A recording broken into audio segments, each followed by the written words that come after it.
Today's news. On the hour, sponsored by Progressive Insurance. I'm Tammy McCormick. President Trump's latest tariffs, this time on autos, has further strained relations with Canada and its new Prime Minister, Mark Carney. Linda Kenyon reports. Prime Minister Carney says the White House has reached out to arrange a phone call with him, perhaps as soon as Friday, where Carney plans to focus on protecting Canadian workers and the Canadian economy. I will make clear to the President that those interests are best served by cooperation and mutual respect, including of our sovereignty. The tariffs are set to kick in on Wednesday, even as President Trump continues to refer to Canada as the 51st state, angering the U.S.'s friendly neighbor to the north. Linda Kenyon, CBS News, the White House. More federal job cuts are coming, this time at federal health agencies. CBS's Alexander Tin. Both unions as well as agency health officials say they've been told that the first notices of the federal employees who will be cut as a result of this change are going to start as soon as tomorrow. The agencies will be cut by 20,000 employees. There was a hearing today on Capitol Hill on the collision between a military helicopter and an American Airlines flight near Washington's National Airport.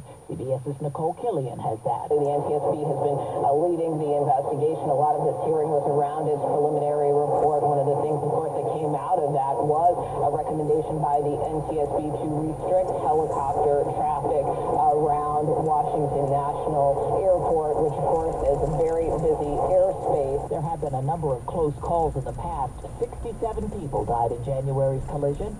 Secretary of State Marco Rubio today called protesters at universities lunatics and said at least 300 have been stripped of their U.S. visas. We gave you a visa to come and study and get a degree, not to become a social activist that tears up our university campuses. The latest case involves a 30-year-old doctoral student at Tufts University in Massachusetts. Ramesa Ozturk was detained Tuesday. Reporter Tom Hansen. We spoke to one person who walked by the incident as it was taking place. He tells us that he wasn't sure if this was a kidnapping happening in broad daylight or if that was law enforcement that was detaining Ozturk. And so there was a lot of confusion, a lot of concern. She was removed to a detention center in Louisiana before a judge ordered her kept in Massachusetts.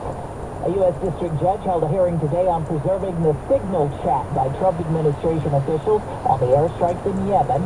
He's ordering those officials, including Rubio and Defense Secretary Pete Hegseth, to preserve the communications. On Wall Street, the Dow is lower 155 points. This is CBS News. A riddle brought to you by Progressive Insurance. What do your home and auto have in common? Progressive protects them both. It was Well, that was today's news. I didn't hear the good news, did you? I didn't think so. I guess it's all about perspective. The glass is half full.